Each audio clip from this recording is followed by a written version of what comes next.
Welcome to শখের হাড়ি। আমরা স্ক্রিনে দেখতেছেন শখের হাড়ি হোটেলে মাছপাড়া নতুন একটি হোটেল হয়েছে, তার নাম রেখেছে শখের হাড়ি। তো আমরা চলুন সেটা ঘুরতে যাব এবং সব কিছু দেখাবো। তো ভিউয়ার্স, ভিডিওটি ভালো লাগলে অবশ্যই লাইক কমেন্ট শেয়ার করবেন। তো আমরা ইতিমধ্যে চলে এসেছি শখের হাড়ি হোটেলে, অর্থাৎ মাছপাড়া রেল স্টেশনের সাথেই এটা হয়েছে। তো বন্ধুরা, আমার সামনে দেখতেছেন এখানে শখের হাড়ি একটা রেস্টুরেন্ট খুলেছে এবং সেখানে অনেক লোকজনের ভিড় দেখতে পাচ্ছি আমরা।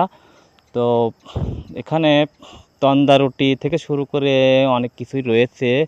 তো ভিউয়ার্স, এখানে দেখতেছেন যে তন্দা রুটি এখানে বানানো হচ্ছে এবং ভিতরে অনেক কাস্টমার রয়েছে। তো ইতিমধ্যেই আমরা দেখতে পাচ্ছি এখানে অনেক কিছুই রয়েছে, অনেক সুন্দর সুন্দর জিনিস রয়েছে এবং উপরে ব্যানার দেওয়া হয়েছে শখের হাড়ি রেস্টুরেন্ট। তো বন্ধুরা, এবং হাড়িগুলো, শখের হাড়ি পাতিল অনেকগুলো সাজানো হয়েছে, দেখতে অনেক সুন্দর দেখা যাচ্ছে। তো হোটেল অ্যান্ড রেস্টুরেন্ট অর্থাৎ মাছপাড়া রেল স্টেশনের সামনেই এটা খোলা হয়েছে। তো ধন্যবাদ সবাই এখন ভিডিওটি দেখার জন্য।